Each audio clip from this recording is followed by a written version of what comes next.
I think it takes a little bit.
Sorry.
Sorry, a little bit.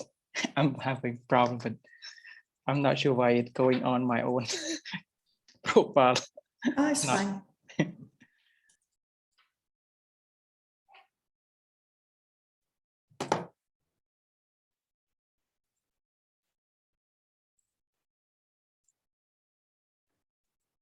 So how long have you been with Energy Lab, Ratana? Just only 6 months, 7 months. Ah, okay. Yeah, so I just joined recently as well. Okay. That's why I didn't meet you in Phnom Penh. Yeah. Yeah. So how long have you worked for WWF Cambodia? Good question. 19 years. Wow. 19 years. Yeah, but I'm really quite new to Cambodia.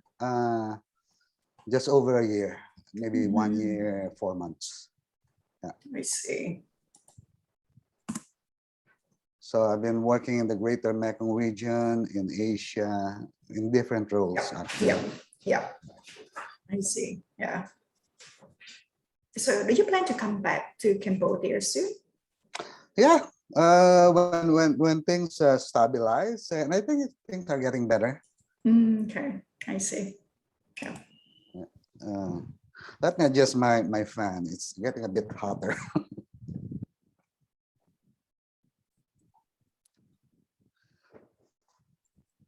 Okay, we are on live now. Sorry for letting you wait.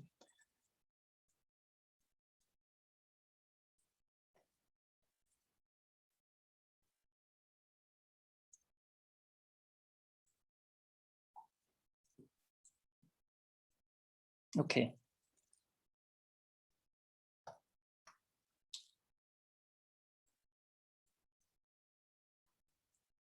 Okay, we can start now. Thank you, everyone. Very good morning. Welcome to the reflection discussion in English. So I need to give a brief of our program first. A discussion in English in which we allow people to share their experience, knowledge, and expertise as well as success story. So today it is very honest to have two speakers with me right now.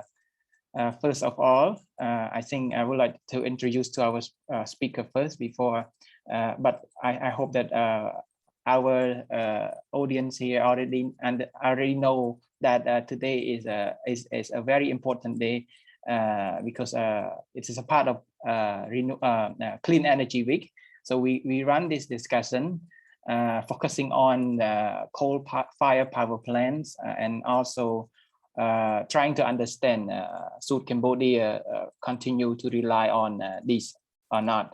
And the speaker that I want to introduce to you all today, first speaker is Ms. Ratana Pech. Ratana Pech currently is a program manager at Energy Lab Cambodia. Ratana Pech, thank you so much for joining us. So I can just call you Ratana, right? Yeah. Okay. Ratana, she graduated with a master's degree in environmental management, concentration on energy and sustainability transition at Kyoto University, Japan.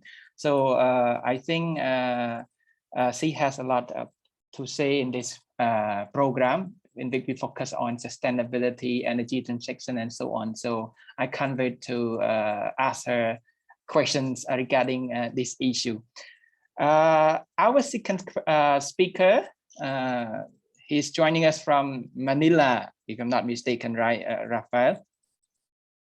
Rafael is with WWF Cambodia. He is a sustainable energy lead. He has a long track record in national, regional, as well as international climate energy policy.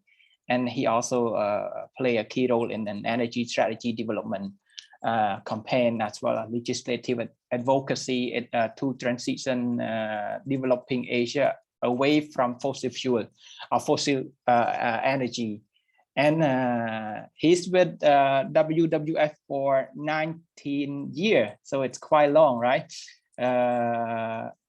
So I think he's suitable to be our guest speaker today, focusing on coal power plant and why we should focus on this, and moving forward with renewable energy is really important for us. So again, thank you both for taking part and really thank for your time to be with the reflection today. And I hope that we're going to have a very fruitful discussion on the topic.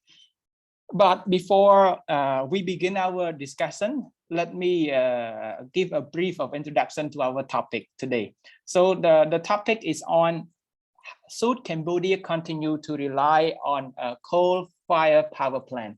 This is a very important topic, and I know that our audience out there are looking forward to the insight given by our guest speaker. So let me just give a brief of introduction first.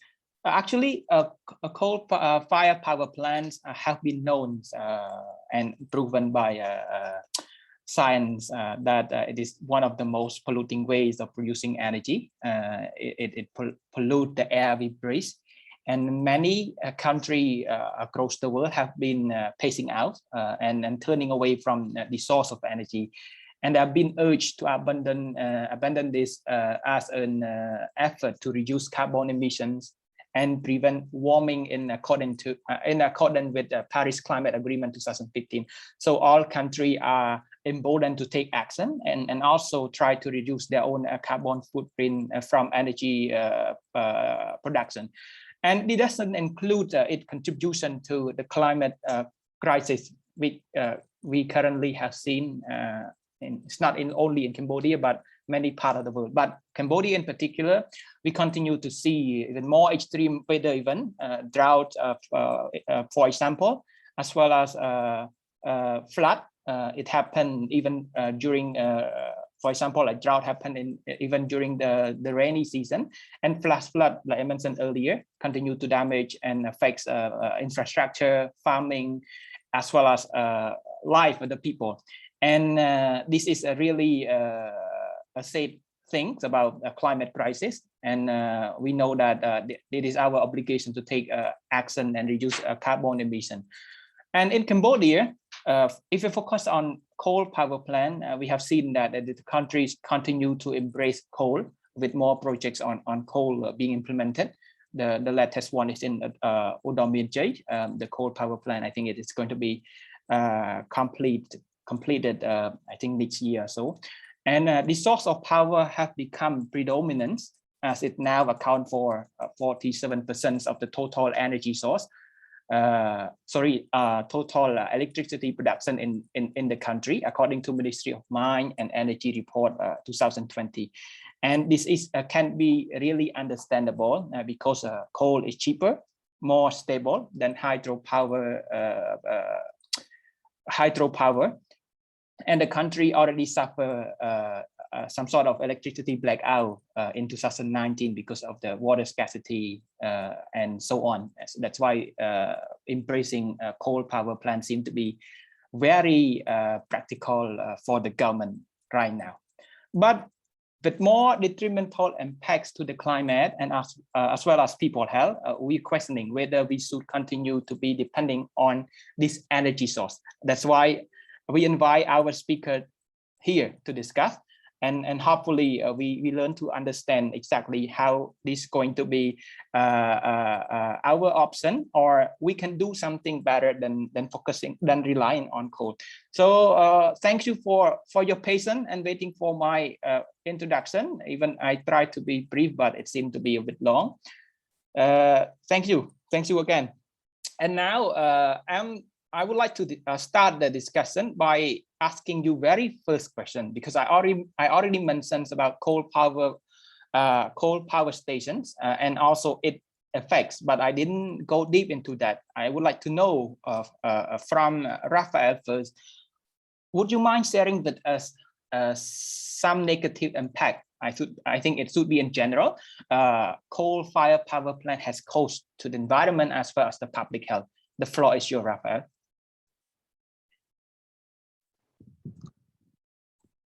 Thank you very much, Nisai, and good morning, everybody. And thanks for the opportunity to be part of this important conversation. So on your question, the impacts of coal-fired power plants, there's several. The most immediate that people in the communities feel are the health impacts. The air and water pollution that is caused by coal-fired power plants cause serious diseases such as cancer, respiratory diseases, and other illnesses such as heart diseases that lead to premature deaths. Highly toxic lead and mercury plus the particulate matter 2.5 are the main culprits to this serious diseases that can be caused by coal-fired power stations.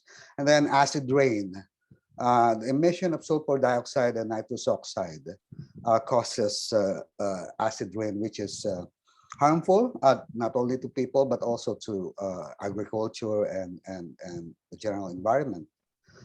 And then we all, as I mentioned, coal combustion for energy is the single largest source of energy-related carbon dioxide emission.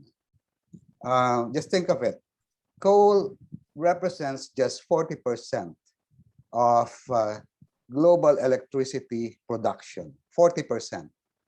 But it is responsible for more than 70% of the emission coming from electricity generation.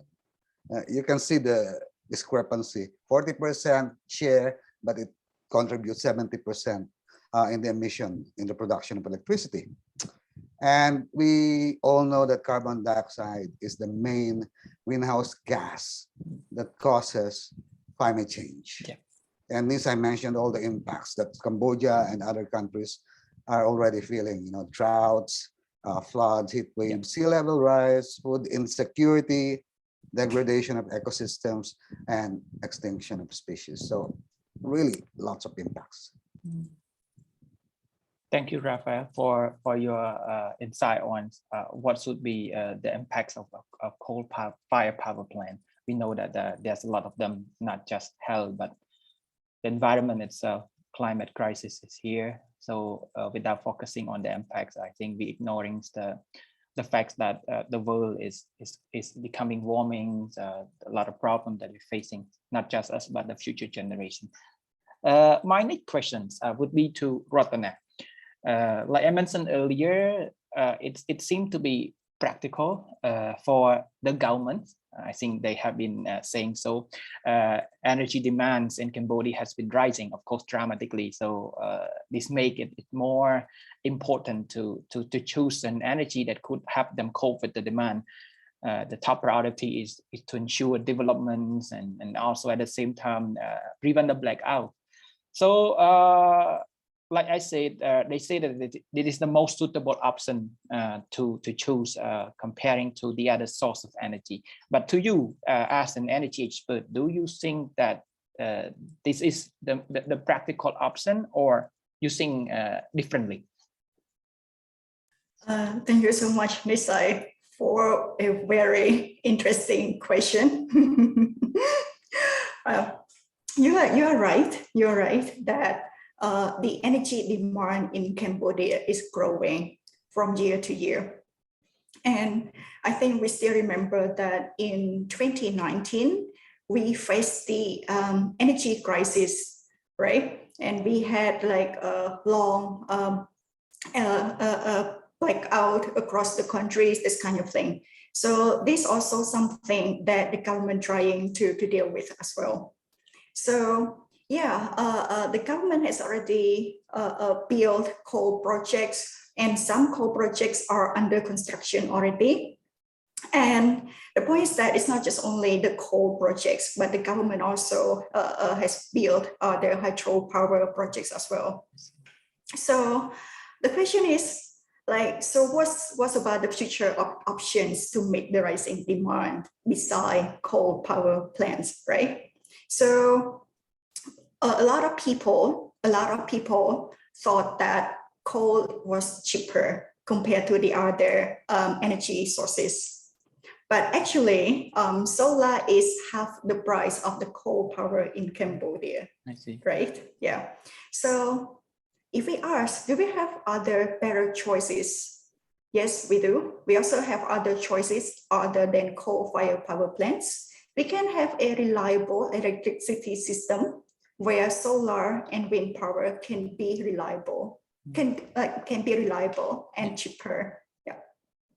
Thank you so much, Nisai. Yeah.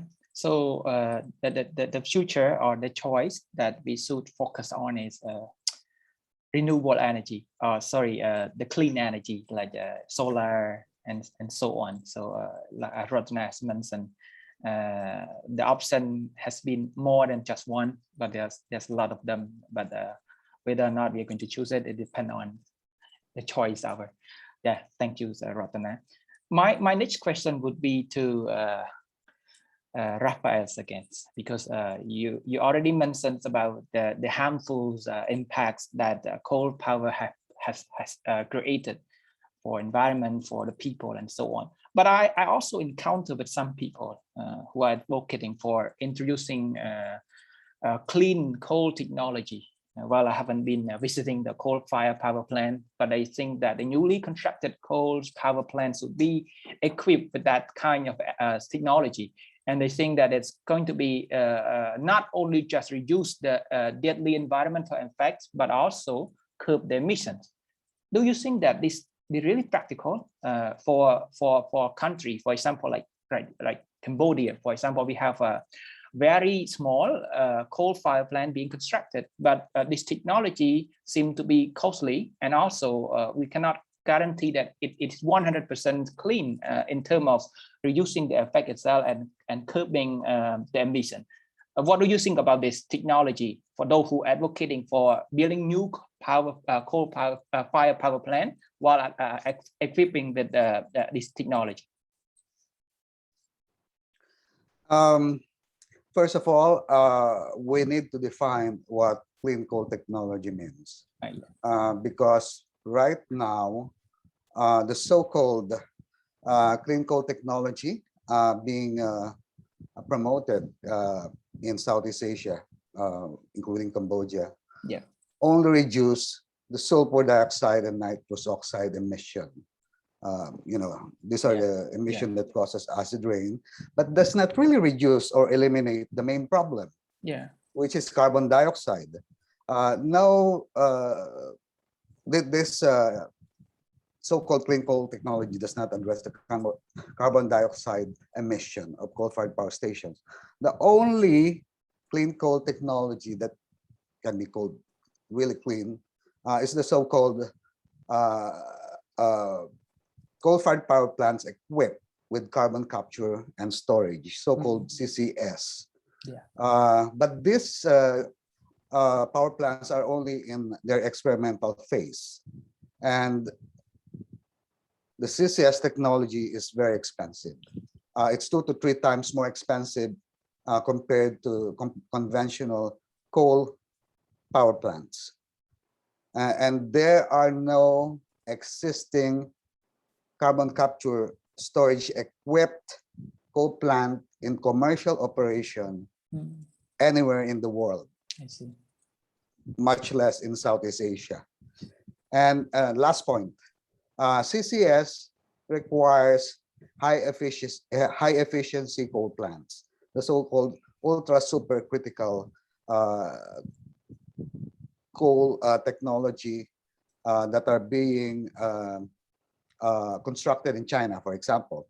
But most coal plants in Southeast Asia use the older and inefficient subcritical coal plant technology, including in Cambodia. You can ask around. Most of the coal plants, if not all, are subcritical, and they are not compatible with CCS. So aside from CCS being expensive, the coal plants in Cambodia are not suited for this technology. I see. So it is also costly and it's not really practical to a certain extent.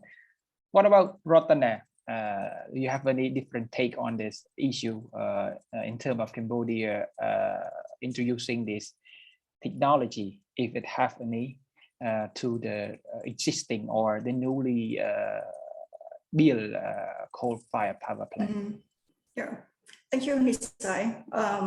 So Raphael mentioned correctly that this technology has not yet been applied to Southeast Asia yet, and it's more expensive.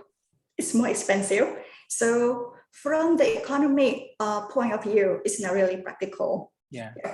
But if we're speaking of environmental impacts, we mentioned that clean coal technologies are a type of technology that would prevent CO2 exhaust from entering the atmosphere from power plants, right? But I just want to mention that clean coal technologies do not account for the environmental impacts of coal mining, right? because coal mining itself also promotes several environmental problems, like including pollution, soil degradation, and also a destruction of natural habitats as well, right? So I mean, like, this is because they perceive that the construction of new coal power plants with clean and efficient technologies as environmentally friendly, because it's reduced the CO2 emission from power generation. However, this practice will encourage more exploitation of mining of coal as well. Yeah, I mean, that's my perspective for the clean coal technologies. Yeah, but in short, from economic point of view, it's not really practical yet in Cambodia. I see. So from economically speaking, it's not practical. Thank you, Ratana. Back to Raphael again. I think I have a question for you, because you've been advocating for clean energy, moving away from fossil fuel. The coal phase out movement, I think it started in 2017 at COP23. I was there seeing a lot of European country pledging to end coal's production and so on, especially in terms of energy production. But there are a lot of people still continue to say that it is really unfair to request developing country like Cambodia, who just start to take benefit from coal-fired power plant, to quit coal, while many Western countries have been using this for a century, if not more than that. And they have been enriching themselves in making use of this power for economic purpose, for social development, and so on.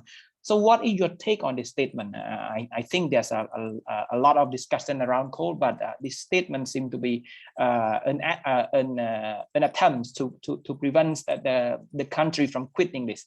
So what is your take on this, Raphael? It's true that industrialized countries benefited from the combustion or the burning of coal and other fossil fuel like oil and natural gas to modernize. But that happened before the climate crisis became an issue globally.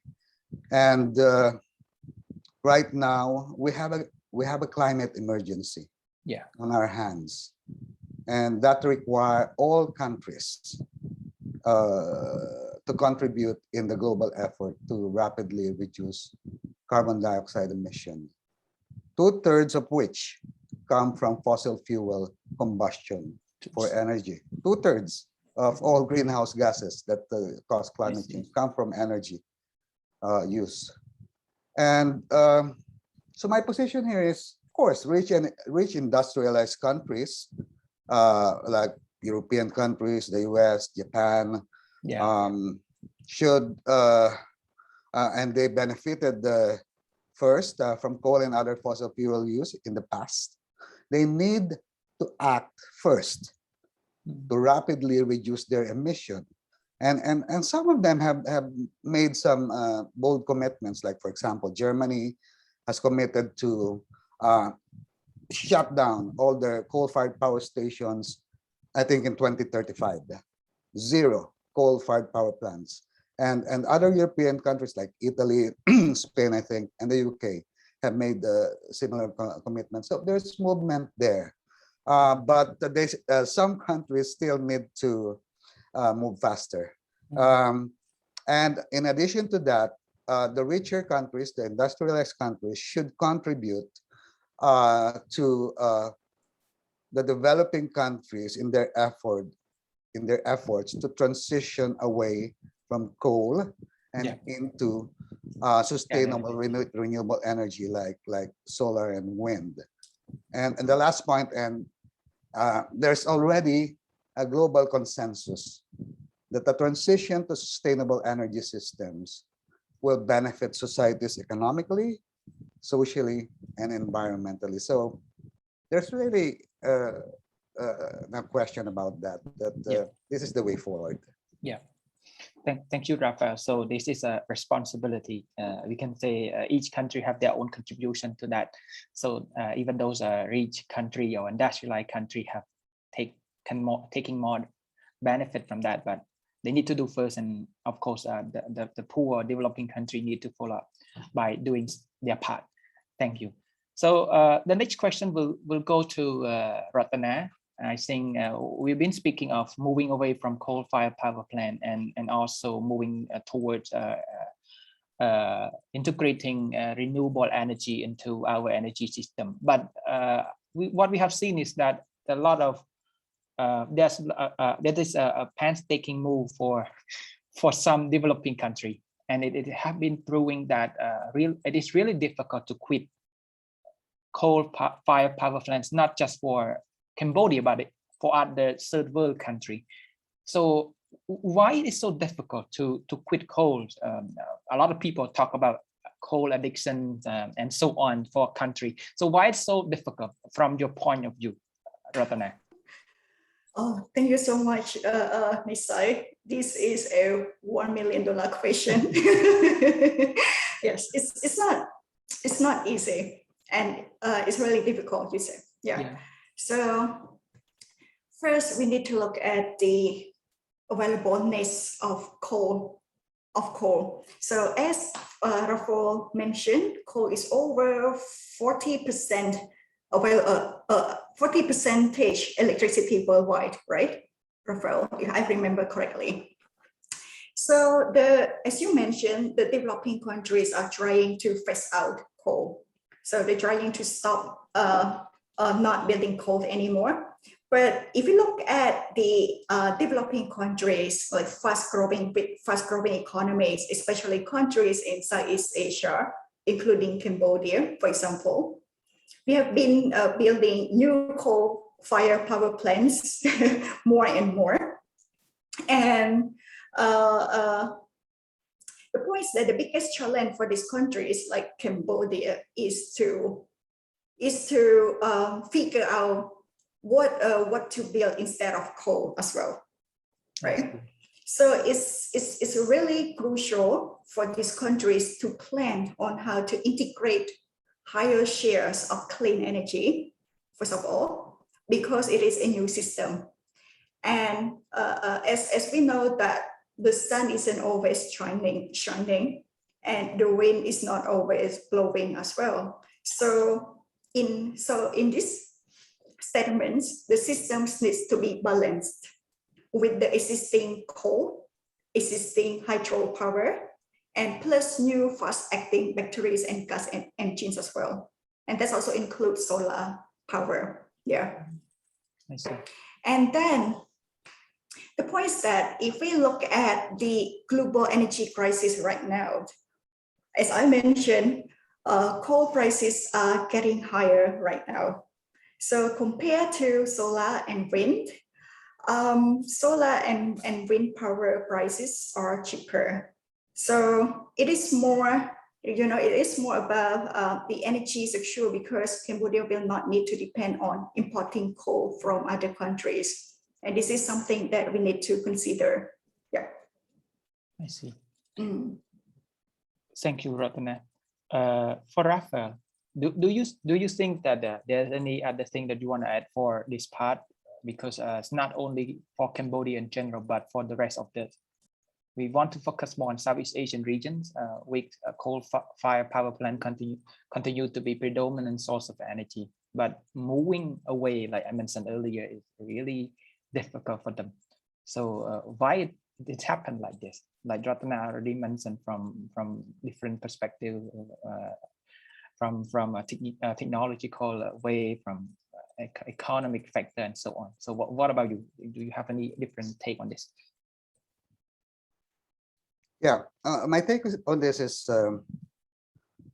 the challenge is not economic or technical anymore, because as Ratana and I have repeatedly said, yeah, solar and wind and other renewable energy are already cheaper than coal, and there are already existing technological solutions to integrate these variable renewable energy sources into the power system of countries. The challenge really mainly is political, meaning how decisions are made and what parameters or factors are considered in charting the development pathway of the country's power sector. For example, in developing the power development plan. The other thing I would like to mention is existing power systems, not only in Cambodia, but in most Southeast Asian countries, and the technical capacity of the people in the power sector are designed for conventional power systems. When I say conventional, the traditional power systems with high base load, coal, and hydropower. And so this is also a factor. There's a resistance for change within the status quo because they're used to, to the system. It's easy for them. There's resistance there. It's common, but it's being overcome by training and other capacity building efforts by many organizations. And then finally, the rapid expansion of coal in Cambodia and other Southeast Asian countries were mainly fueled by the support with cheap public funds from China, Japan, and South Korea. That fueled the expansion of coal in Southeast Asia. But this will soon disappear because all these countries, China, Japan, South Korea, together with the G7 countries, the group of rich countries, G7, have all committed to stop financing coal in other countries. So the flow of money from China, Japan, and South Korea will stop. And we certainly hope that this will prevent the construction of more coal-fired power station. Well, I think I also had a question for the last part of this conversation on China stop funding coal-fired power plant overseas, and including, of course, Cambodia. We have seen a few of them being funded by a Chinese company. But I will discuss more about it afterward. But my follow-up question: you talk about being resistant. There's a resistance within the leadership or the status quo that is not willing to change within especially to integrate more share of the other energy, especially for clean energy and so on, while trying to embrace only coal. So how can we overcome that resistance from any practical point of view would be really helpful in this context, because we want to know in what way we can do it to make sure that, of course, the encouragement, incentive that could change all those resistance. To wrap up, to my mind, the best reason to go renewables is the economic reason that Cambodia, including the electricity consumers, will benefit from a more reliable, more sustainable, and cheaper electricity. And that will actually have broader implications to the Cambodian society. For example, Cambodia is, the factories of the garment factories and other global brands that have operations in Cambodia contribute significantly to the Cambodian economy. And most of these companies have commitments to go 100% renewables. Some of them as early as 2025, some of them by 2030. And the cost of doing business in Cambodia will increasingly become more costly because of the carbon pricing. There will be a price for carbon, and that will be one of the main issues that will be discussed and agreed at COP26 in Glasgow. So aside from the already expensive prices of coal because of the current supply crunch in China and India, the forthcoming carbon price will actually impact the competitiveness of countries that rely heavily on carbon intensive fossil fuel like coal. I see. Thank you, Rafael, for this point. And then move back to Ratana again. I think there's a few of questions being listed in our comment section on Facebook, but I pick one of them because it linked to what Ratana had mentioned earlier about the demand for energy and how solar and wind power plant is going to be expanding a role in coping with this and responding to the demand. So the question is whether or not Cambodia has a sufficient, I'm not really sure what he really mentioned about, but sufficient space for solar and wind power in terms of integrating this. Maybe he wants to know the capacity in moving forward with with solar and wind power. So is there anything you want to share about this? Is Cambodia really or on the right track to the energy transition? For example, like wind, we haven't discussed much about it because we haven't seen it been taking place in here, but the solar farm, I think there's increasingly more common for people to know, but wind is another issue. Thank you so much, Ms. Ike. So actually, solar technology is not a new technology anymore. It's and actually solar farms has been built in Cambodia for several projects already as well. So this is not really new things, and solar power is growing in Cambodia as well. So as I mentioned before, it's also about the diversification of energy sources. So we should not say, oh, Cambodia should put a lot of focus on coal, or Cambodia should do that. It's a balance of the energy mix as well. So in this respect, clean energy can support the energy security by adding diversity to an overall electricity generation portfolio. So as I mentioned, we need to look at many aspects as well. So when we look at the prices of coal, it's not really stable. And Cambodia needs to import coal from other countries. But if we look at the solar and wind, the power already exists in the country. So it's the local resource that we can get from solar and coal. So it's more kind of like it can be more reliable compared to coal. And now the point is that if you look at the prices again, solar and wind are getting cheaper. It's only like around 7 cents per kilowatt hour.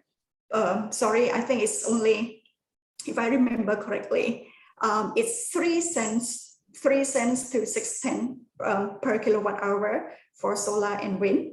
But if you look at the coal that we imported from other countries, it's around 7 cents per kilowatt hour or more than that. I see. So this is the points that we should consider and think about. So what about wind power? I think we have enough potential. Are we having enough potential to move forward with wind? I think the study has been conducted, but I'm not really sure how it has been going. And should we also focus on investing in wind power? For example, like wind speed, where it should be those windmill being constructed and so on. So I'm not really sure about this. If you have anything to share with us, Ratana, please go ahead. Rafael, you raise your hands. Okay, thank you, Rafael. Well, we're actually engaged with the wind power sector. So Cambodia actually has wind resources. It has more solar, of course, because it's a tropical country, but it has significant wind resources in certain areas, like in Kampot, in Sihanoukville, the coastal area of Cambodia, and then in Mondulkiri. We know this because we are talking to several wind energy companies, and some of them are in the advanced stage of development, actually. For example, the wind project in Bokor, in Kampot province, that has been, I think it's ready for implementation. They're just ready, waiting for a final green light from the government.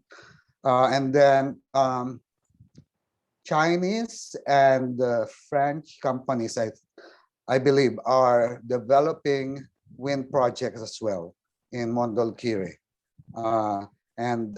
So these are the two main areas now where wind power development are happening already.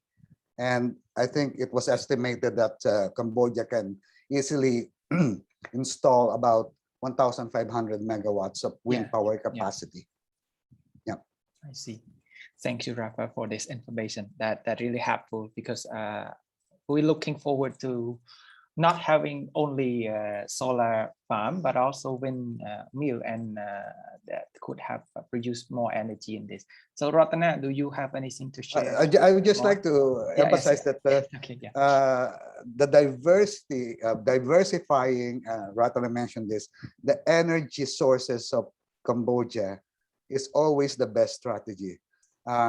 Because if you rely on one energy source only, for example, coal, and it's imported, your energy security will be affected significantly. So diversification is really the best strategy. Thank you, Rafa, for you emphasizing on this part. Ratana, if you have anything to add on wind? Yes. So I think, Nisai, if you look at the, so basically Cambodia is a tropical country. We have a lot of sunshine.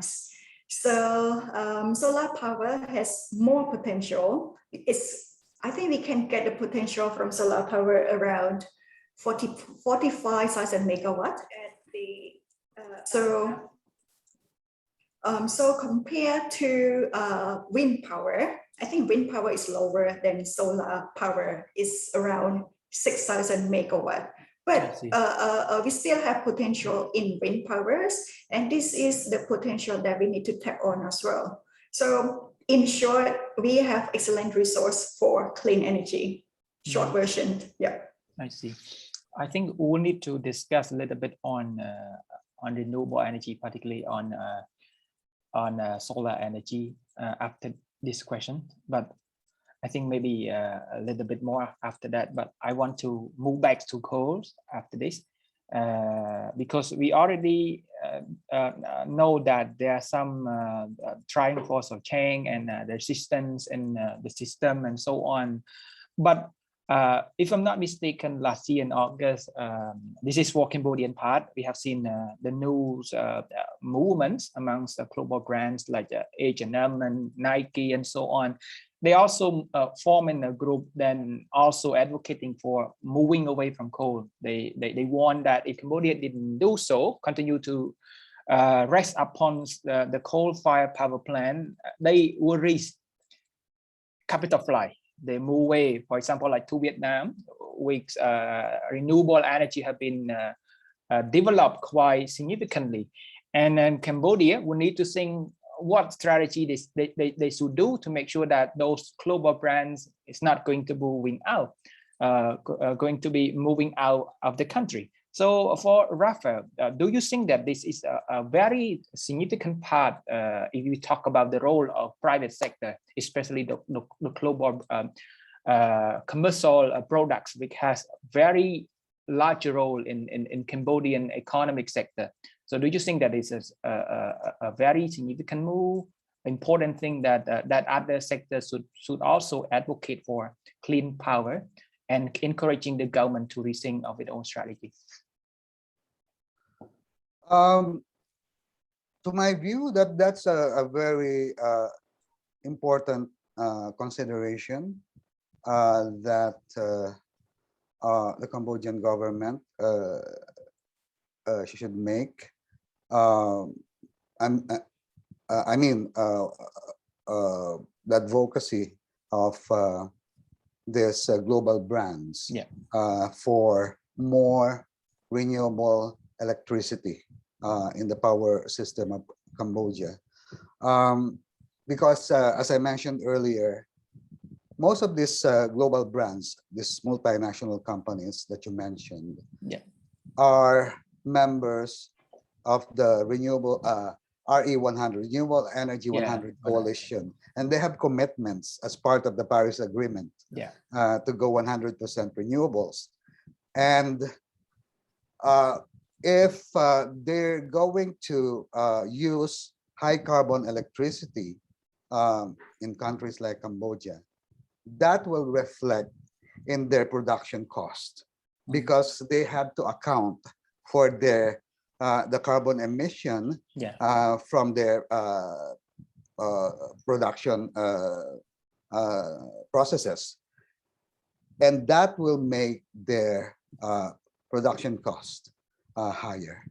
So that's what I pertained to earlier as the competitiveness impact of high carbon energy from coal. Because the production cost will be more expensive, Cambodia will become less attractive to these investors because of the higher production cost, and that will mean, you know, jobs. Thank you, Rafa. That really a good thing that to know about their commitment and how it play a role in pushing forward with the renewable energy. Back to Ratana again.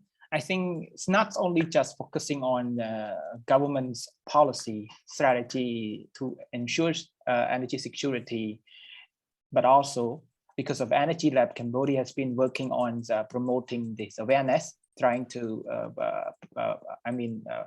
bring forward not just private sector, but youth, people who are the backbone of the future of the country. I think understanding this is not just about them, it's about the fate of the country moving forward, whether or not they're going to care about it or not, but the future's in their hands to think. So in terms of energy transitions, in terms of moving away from coal, do you think that is there any role youth and other people, the general public can play to make sure that they can incentivize? I'm not saying that incentivize the government, but at least advocate for the fact that we need to rethink of our strategy and also, if possible, stop investing more in coal or stop further injecting investment from foreign country in coal. Okay, thank you so much, Nisai. So as the individual, like if you're the students or if you from academic field, how might we going to contribute to the energy transitions in Cambodia? So first things first, the basic thing that we can do is to educate ourselves. Like to be well informed, and to be aware of what kind of development projects happen in the country. To be super honest, from my own experience, when I was a student, I didn't really know much about the development projects in my own country, in Cambodia. So I didn't even know how many hydro projects existed in Cambodia, this kind of thing. So the first thing is to educate yourself, because knowledge is a powerful tool, not just for change, but also to create discussions as well, you know. And speaking of knowledge, it's also improve our decision making as well. So this is important. Like Rafael mentioned that last year, I think I remember correctly, last year several brands like H&M, and other brands who are in the garment and footwear sector requested more clean energy shares in Cambodia as well.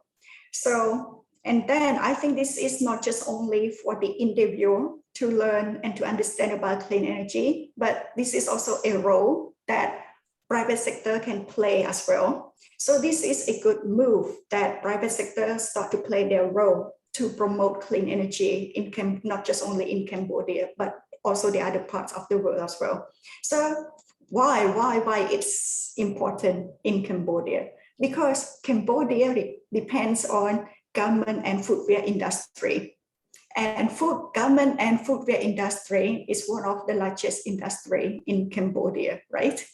It creates a lot of jobs and it creates a lot of revenues for Cambodia as well. So this is good things. I mean, like the government can start to think how to integrate more clean energy in our electricity system and also to create more local jobs, more local investments as well. Yeah. So I hope I answer your question. Yeah.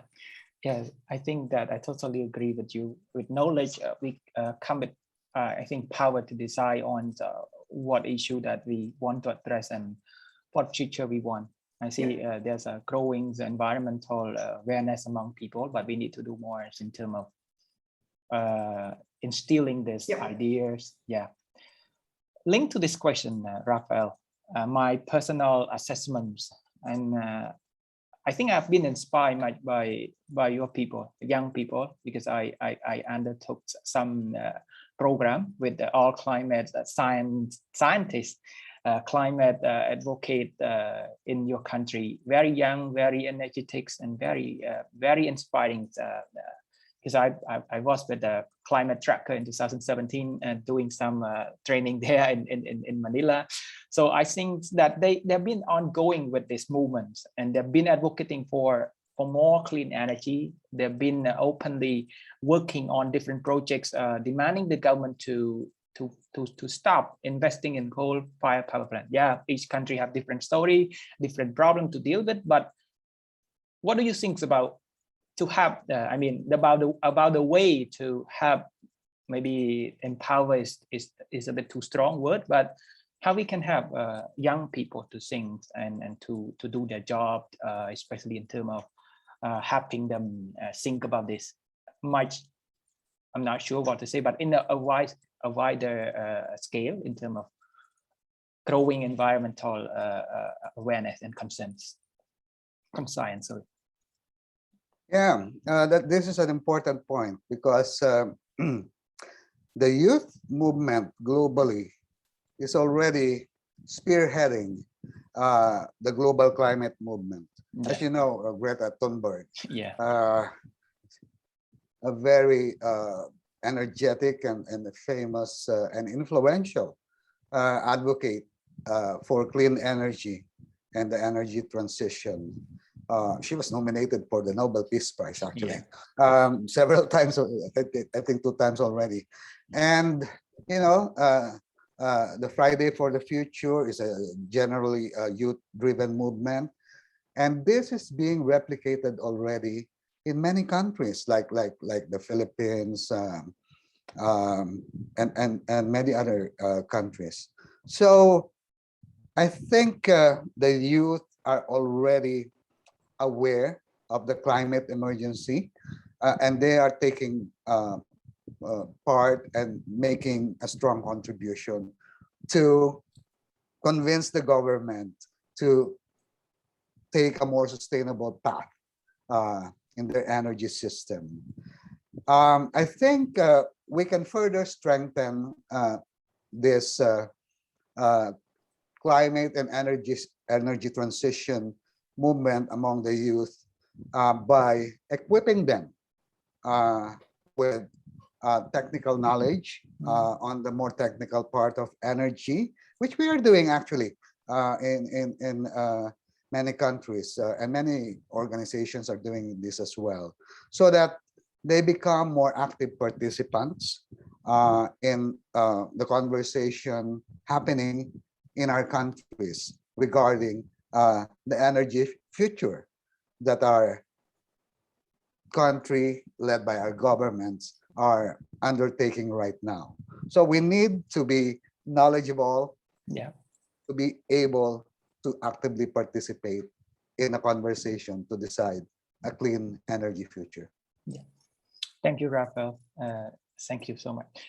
Like Ratana has mentioned, I think Energy Lab has been doing a lot of activity, not only for the use, but supporting media practitioner, because without media partaking in this, I myself still keep learning about this as well, because it's a bit complicated sometimes, but understanding just a general thing about coal power plant and renewable energy really helpful for me to do the report. But I really recognize that it is more complicated, and sometimes people give up because of that. But I think in terms of general discussion, it might not be any problem understanding the effect, like you mentioned for the first question, what happened to our life if it didn't do anything, why coal power is detrimental to health. So it is easier to understand, but we need to spread the message to them to know this problem facing their life, not just the other group of people, this vulnerable group, but everyone's.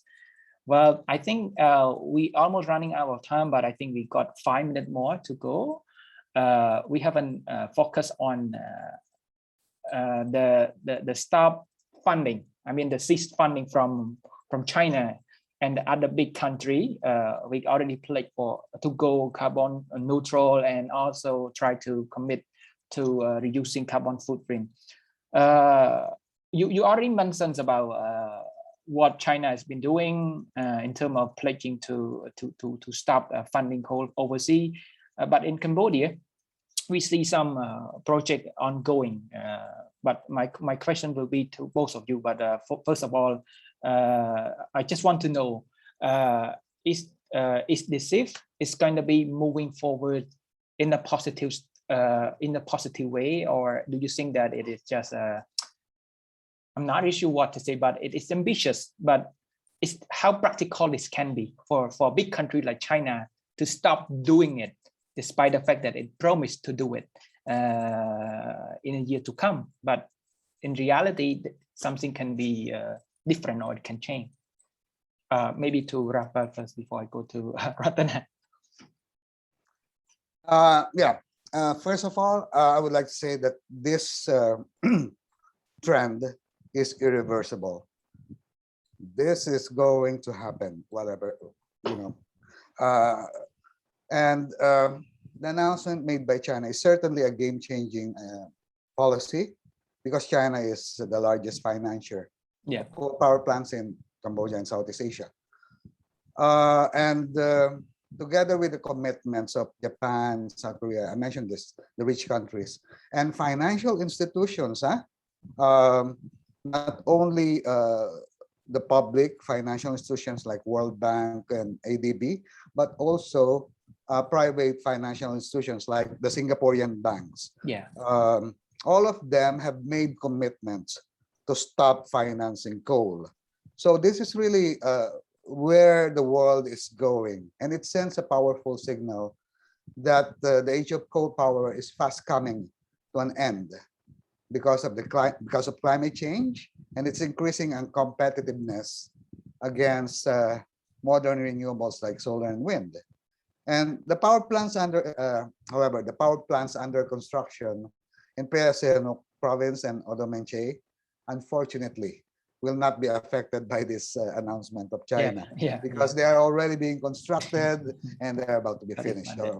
But we look forward to a firmer and more immediate timeline from China in ceasing or stopping its overseas coal finance, so that further expansion of coal power in Southeast Asia, including Cambodia, and the rest of the world is prevented, because there are other coal plants still in the pipeline. So hopefully we will be able to prevent them from being constructed because of this Chinese announcement. Thank you. Ratana, do you have anything to add to this? Well, I agree with Rafael. I think everyone knows that recently China made a really surprise announcement at the UN gathering. So China said that they will not build new coal-fired power plants abroad anymore. So this is good news. This is good news.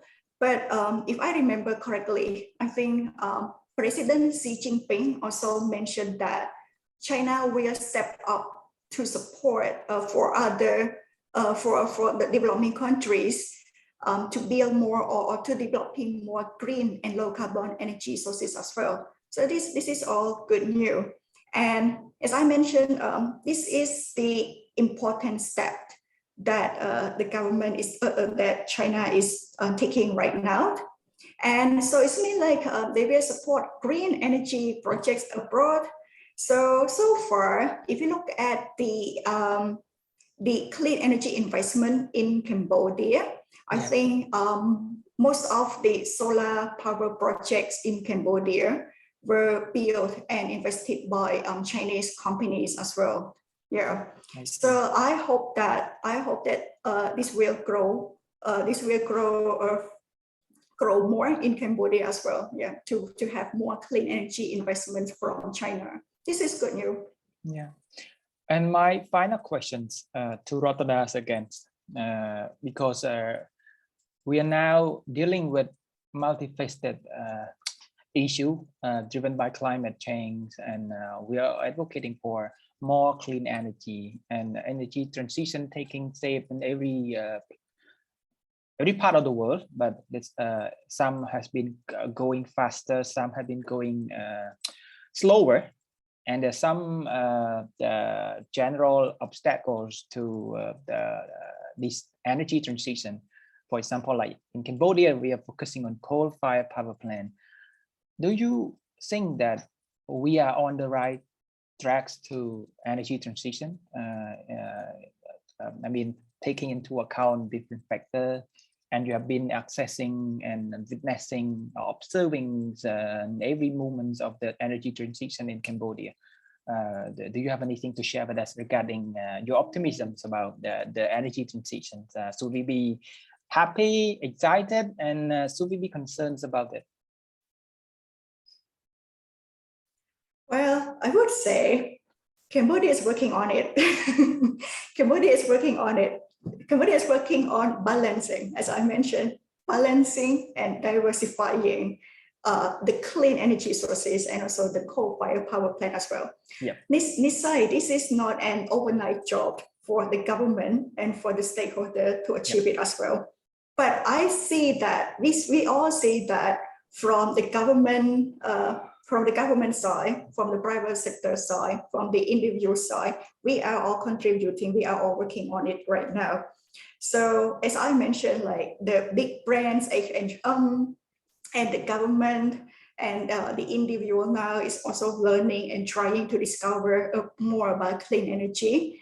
So I'm sure that in the future, we will have more clean energy sources in Cambodia. Yeah, it's increasing right now. Yeah, and the good news is that China is also taking big steps to invest more green energy sources in abroad as well. So I think it's not just only Cambodia, but it's also the world. The world is moving toward the clean energy sources right now. Yeah. Okay. And Cambodia is following up with the world.